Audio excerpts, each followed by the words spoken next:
I welcome you all with great love.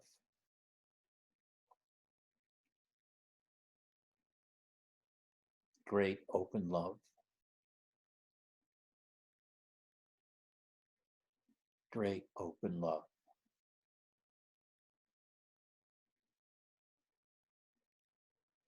I feel so deliciously happy today.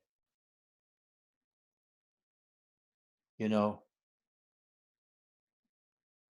when you first begin your spiritual career and you first start meditating and reading the biographies of great teachers,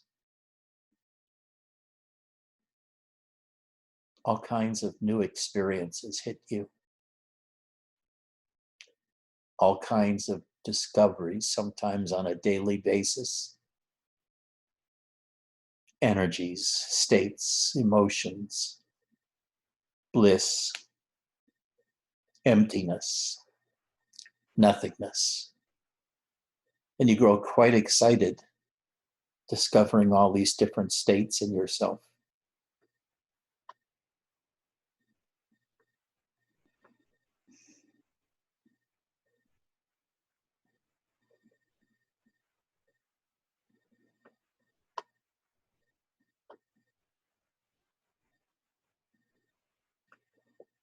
Happy states, sad states, restless states, peaceful states, energy states, vast voids that fill everything, dissolutional states where the world seems to dissolve, or other kinds of unification states where you open up and become everything. You become the owner of everything. One of the most delicious states is when you are loving so strongly that you feel like you become love itself.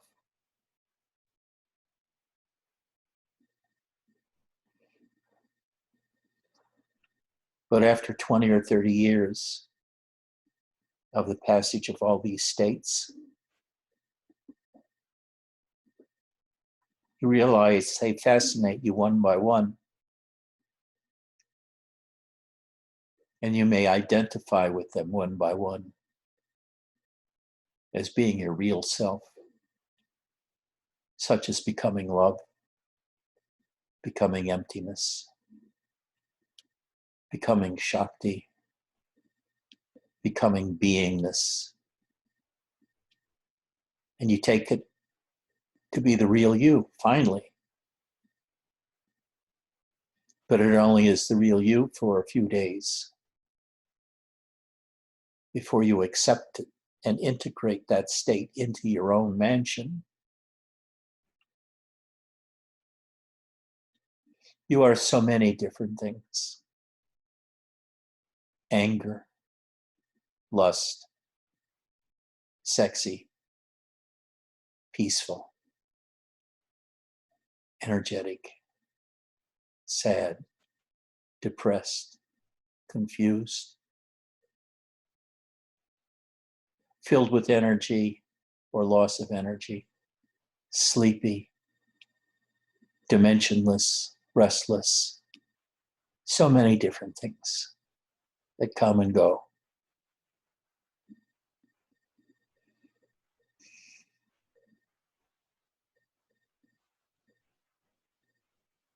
And you've seen so many things, and they're all you. And then they're not you anymore. And you wonder if there's a real you that stays forever, that's permanent, the one that so many talk about as the permanent witness.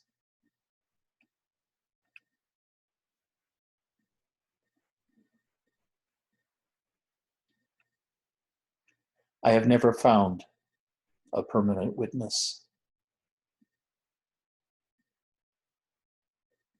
I have never found a me that stays forever as the center. Now I can feel a center as the one who sees and hears and talks. And it's not really a thing. It's a process. It's a verb, a doing, which is perceiving, being sentient, making decisions, feeling the life force is one of them. And I'm not even the life force. The life force is running me, so to speak, this body, this mind, the speaking person. But the life force is a buddy. It's not me. Shakti is a buddy. It's not me. It's the voice of God. God is an energy and a light and power. But it's not me. Although I worship this one within me. My body is definitely not me. But it's nice to have, because without it, I couldn't talk to you. I couldn't be with you. I couldn't relate to you.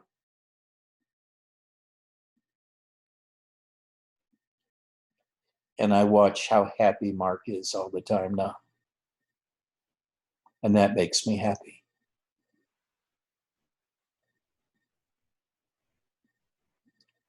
I watch when Vesselina and Michael come, and Vesselina has her big smile, seeing me, seeing our Sangha. I watch Stevie with his idiotic constant smile that makes me know he's being touched in the deep place.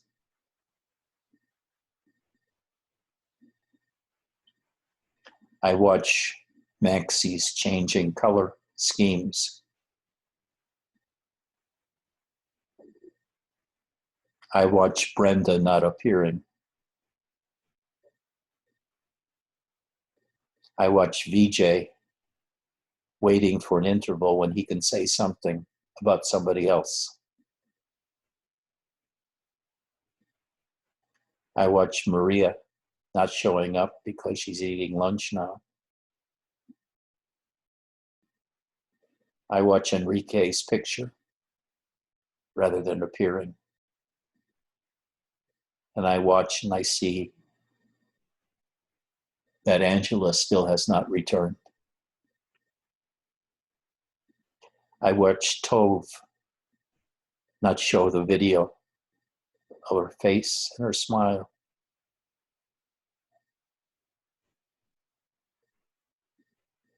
I watch Jay with his devotion.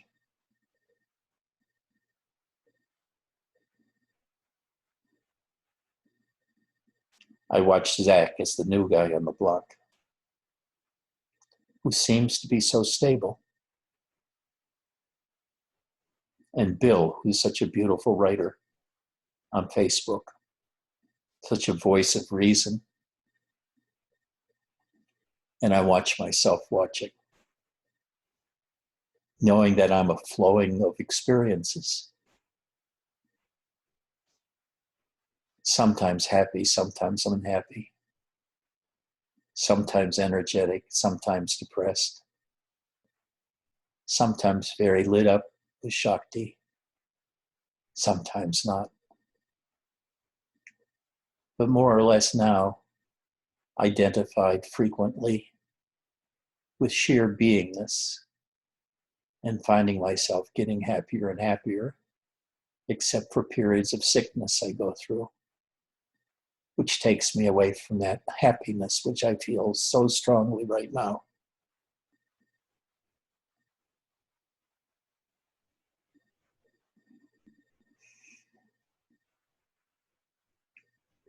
I wish that everyone could feel the happiness I feel now. I look at Angela with my happiness and she doesn't feel it. And it makes me feel bad that she can't feel it. I see Mark and I know he shares it.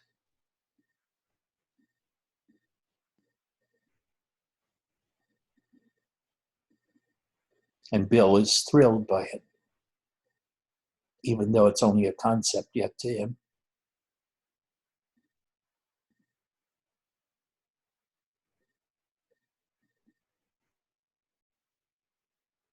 I love you all. I love you as myself. Not because I'm the life force and you're the life force, and in that way we're alike. But each one of you is a unique human that's like a brother or a son or a daughter or a lover to me. Each one has a place in my beingness, and I in yours. And we come together on Sundays and Wednesdays. And in a sense, we worship each other.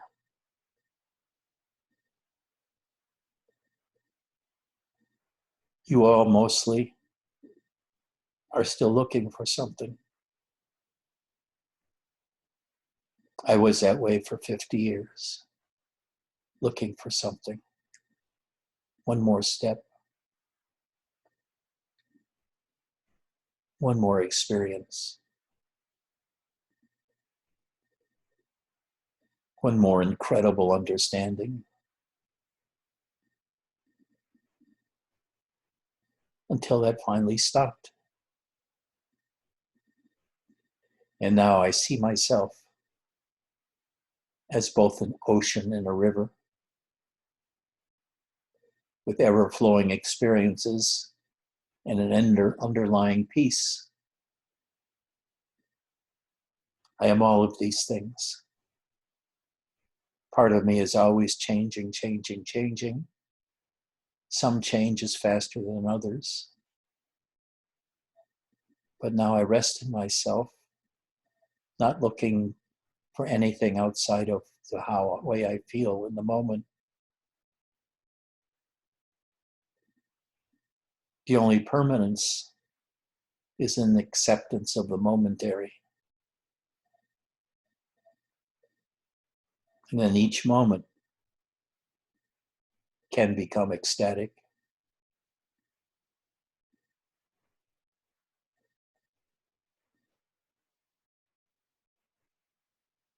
I love you all.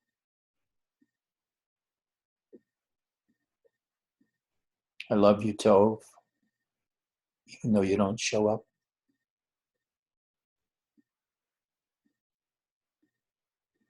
I love you, Muhammad, even though you rarely show up. I love you, Maria, though you're not showing up today. I like seeing your smiling face and bouncing around energy. Jay, I love seeing, because there's such devotion in him. And also, I feel a peace in him somehow.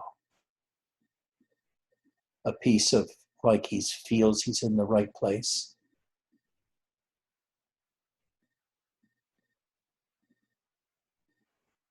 Stevie's got his hands glued together. Super glue. So he doesn't have to make any effort at it.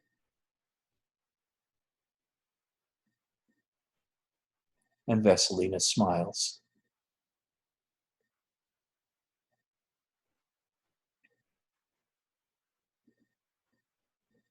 Vasilina, have you and Michael fought in the last week?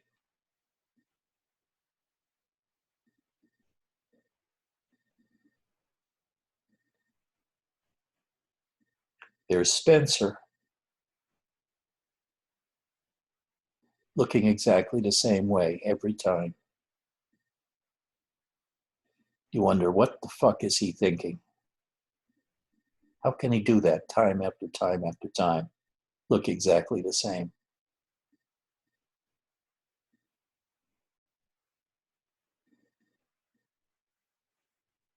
You know, the spiritual trip is very long and very hard.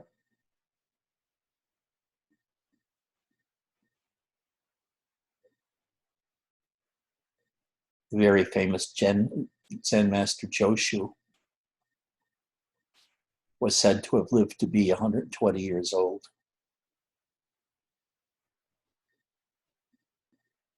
And he said his spiritual practice lasted 60 years,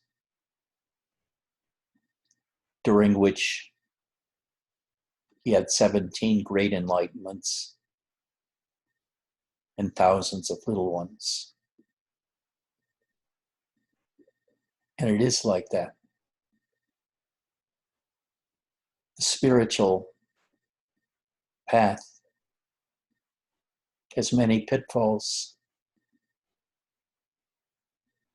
many side paths, many obstacles, and many points that are like freeways with no friction, like you're flying above the world gently on a cloud, experiencing ecstatic experiences and grace.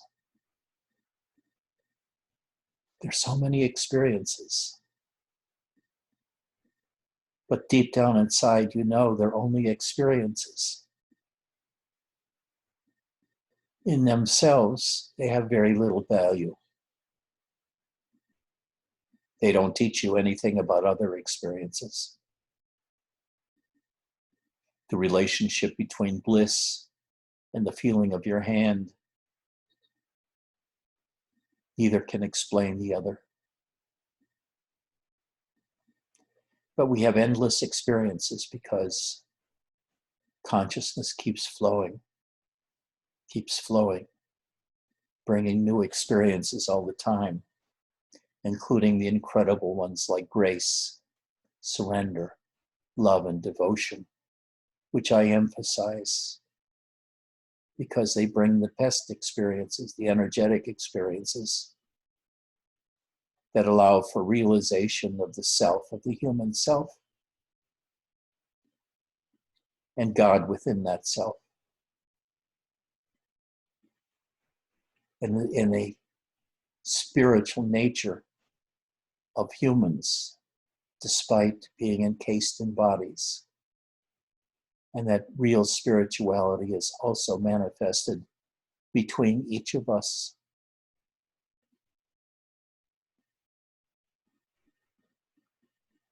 Even when we feel murderous to another person, that's a spiritual experience. It's a very high experience because we're feeling another.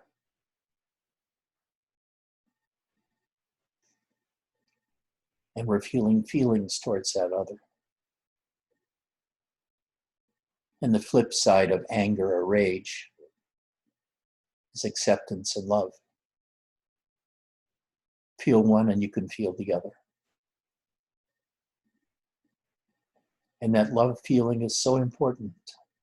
It's the beginning and end of Christianity.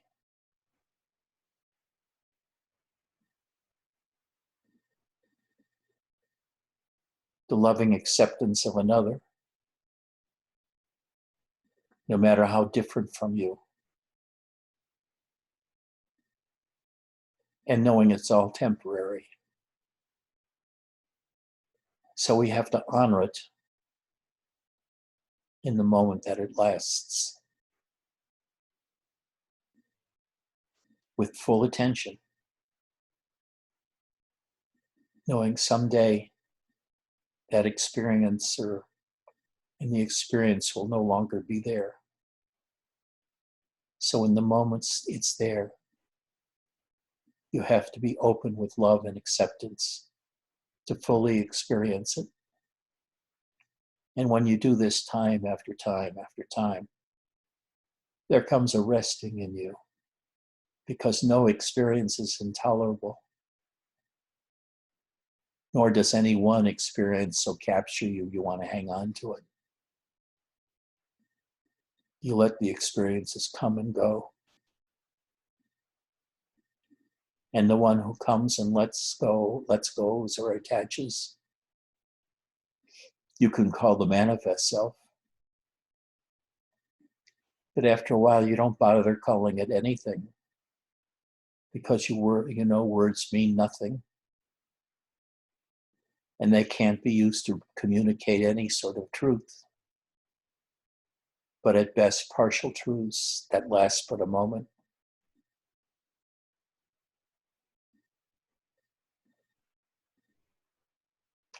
And then there are those magnificent personalities you run into life.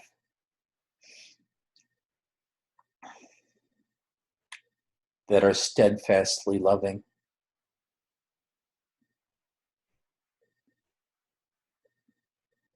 Steadfastly quiet.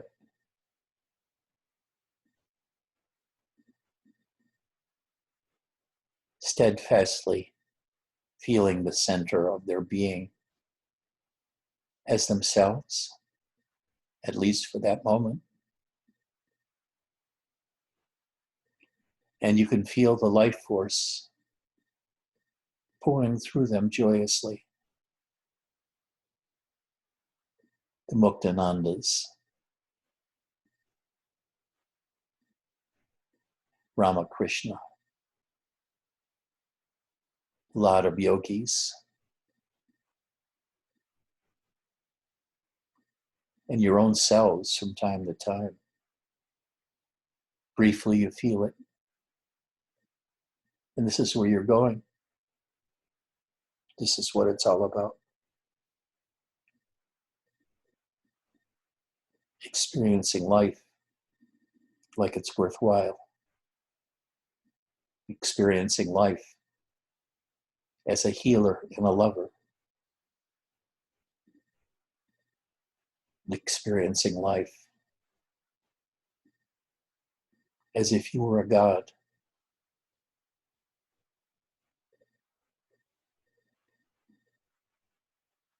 Feeling like the center of the universe. All powerful. All knowing. In complete rest. Because you've experienced everything. You've known everything. You've been touched by everything. There's no need to add even one more thing onto you. You're rested at the center of your being.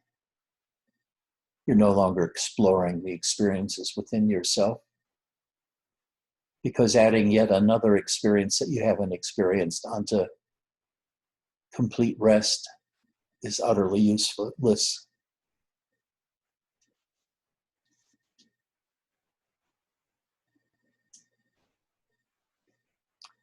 I have successfully babbled for 24 minutes. Has anyone gotten anything out of what I said? What did you get, Mark? Well, my depth of being I'm very satisfied with, but my ability to explain or describe is clumsy compared to you. So let me just get that off my chest. I wish I had your eloquence and your intellect. Anyways, yeah, so when the whole thing began, I was thinking, yeah, like I'm coming from the center of my being. And then you mentioned it towards the end, the center. That's exactly, I feel like my being is very strong, very coherent, and I'm right in the center of this coherence. And you also mentioned that you're like a river, you're like an ocean. How many times do I have this watery Shakti, this analogy of like feeling like I'm floating or swimming through a massive body of water when I'm, so like everything you're describing, especially towards the end, is so much what I'm feeling and where I'm coming from. Also, if I could just add another analogy, it's like when I started, my depth of being was like on household current, and now it's like on cosmic current. It's like so much more of it, and so much stronger, and so much more depth and vitality and spaciousness. than before. So it's as if, yeah, that's all I want to say, really. The experience, the beingness is there, but my ability to be eloquent is not that great. So thank you, Ed. You're welcome. But I know that this is not the last time we hear from you this hour.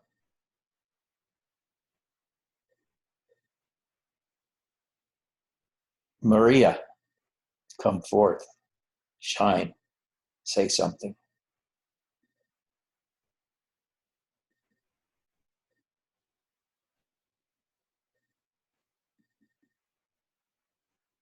She says, fuck you. Oh, there she comes. No.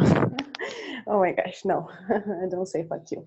I don't know exactly what to say, but you turn on your describe. camera. Turn on your camera. I cannot turn on my camera right now. But I can speak. Okay. This is everything that you tell about, you're living your life without thinking too much, just feeling everything that happens to you. Not like a bad thing or a good thing, but just like experience that brings you, feel inside of you so great power, you know. And this is good because this is how I know myself to not know myself, whatever. And it's this. Thank you, Ed. Are you naked again today? Is that why you can't come on camera? No, but I'm on pajamas, so no. And I'm still cooking. Okay. Stevie, can I hear from you? Yeah. Well, first I'd like to say that you said something very early on that was totally how I feel about you. And it was peaceful and sexy. That was the most amazing combination of words. Peacefully lustful. They seem to be paradoxes, but I don't think they are. Not with you, No. anyways. Go on. I loved everything that you said. The parts that I was paying attention to, at least. I'm actually surprised that was only like 23 minutes because I thought it was like 50 minutes of talking. And I especially loved your declaration of love over and over towards everybody here. I feel the same way. So, yes, I love everybody here very much. It's always wonderful to... Say that to Jay directly. To who? Jay. Jay. I love you so much, Jay.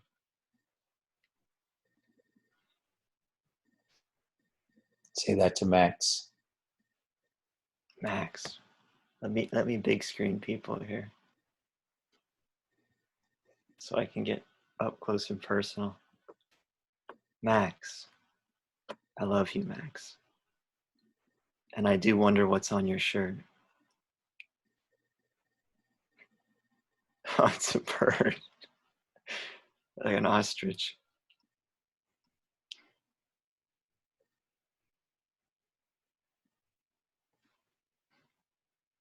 It's a porcupine, I think. A porcupine. It's an emu. Yeah, I think it's an emu. Oh, there you go. A peaceful and sexy emu. Bill, what do you feel? Yeah, well, what you we're talking about is exactly what's been on my mind. Um, and in that, I've been doing, this studying just for 25 years, just ad nauseum. And I'm like, fuck, am I ever going to get to the point where I can just be, And, but then I'll read something or hear something and, oh my God, I'm glad I didn't miss that. That's crucial. See, I can't stop, but at some point, and it's got to be just, all right, I've got it, I think. But anyway, what I was thinking about is awareness. And I'd heard, the concept that we're not the body and not the mind, obviously, but what are we? Awareness, I guess. And so I was thinking about experiences. Well, everything's changing constantly. Like you said, happy, sad, whatever. I'm like, I guess I wish there were become never happy, but this appearance of reality world appears that it's going to continue to change and all that. No, I'm just rambling now, but That's good. Rambling means no point. Yeah. Rambling means no point. You become like experience itself. Yeah. I guess since I started is, and I've asked so many people and no one really has an answer. What is, and I'll ask you, like, what is the bottom line that to not be of this world, but in it, but not of it? Like so many have said, I mean, I feel like I used to be so caught up in other people, always and think I'm an idiot or just, just basically affected by the world around me, just kind of, whatever it is, reading into people's, and I'm trying to detach and realize I'm not the body, the mind, I'm just awareness, and I'm just playing this character Bill right now. Stop using your mind. Stop trying to figure it out. Just relax and experience it. You're not in control. You're a passenger. So get used to being nothing, not being in control. Imagine you're on an ocean liner and you walk up to the bridge and there's nobody there. It's on autopilot. You have no idea where it's going because you can't talk to the autopilot. And you go to the cook's place where the food restaurant is and there's nobody there, so you have to make your own. And you're on a piloted ship with no people, just your own experiences. So just fucking relax. There's nothing for you to do as a fake captain. You don't make up the charts. The boat knows where it's going. It's taking you there. And you might as well just enjoy it. Yes, I'm glad you said that. And I was listening to one of Robert Satsangs last night, and I'm like, yes, he did fucking say this. He said it 3 times. Don't take life seriously. For some bizarre reason, my upbringing or something, everything is so important and so consequential. And I'd love, I'm a slacker. I blew off the career and all that years ago. But at the same time, everything's real important. So I'll ask you, do you think this stuff we see, this world we're in now, is none of the shit is really important, right? Because it feels like, oh, I don't want to believe that because I'll be you're looking for take it seriously, you're looking for a bottom line again. One way to see the world, which is the real way. But let go of that. Yeah. See the world from different points of view every day. Sometimes it's important, sometimes not. Sometimes it's beautiful, sometimes it's ugly. Sometimes it's painful, sometimes it's blissful and resting. It's just there. And the less you hang on to trying to figure out if this is the correct way or anything like that, you just let go. Shit, that's what I needed to hear. Oh man, thank you. Yes. I'm like the one person that's so hard for me to let go, but that is exactly what I have to get used to and do. And Especially glad you me. said I that. had that too, because for 40 years I struggled to know the self and to know God and all of those different things. And I had hundreds of experiences, very odd and weird spiritual experiences of emptiness, the void, of nothingness, of energies, etc. And they all kept coming, sometimes rapidly, sometimes slowly. But when all is said and done, I don't know what to make of it. Yeah. So shit, I'm just going to enjoy it. Yeah. Yeah. I guess there doesn't have to be a bottom line or something that's always there. That's not the way it is or should be. No, Or whatever. Yeah. no, it's a much more relaxed universe than that to me. It's one where you never know what's coming, and you hardly ever hold on to what's been because it's not important. But there might be something important coming up right in front of you that you do have to attend to with full attention, like this coronavirus shit, and not infect somebody else, not hurt somebody else. Take care of them. Take care of them in rest homes that may need items that nobody knows about. They're all your brothers. We're all each other's brothers and caretakers. Caretakers. Yeah. Okay. Thank Well, you. BJ.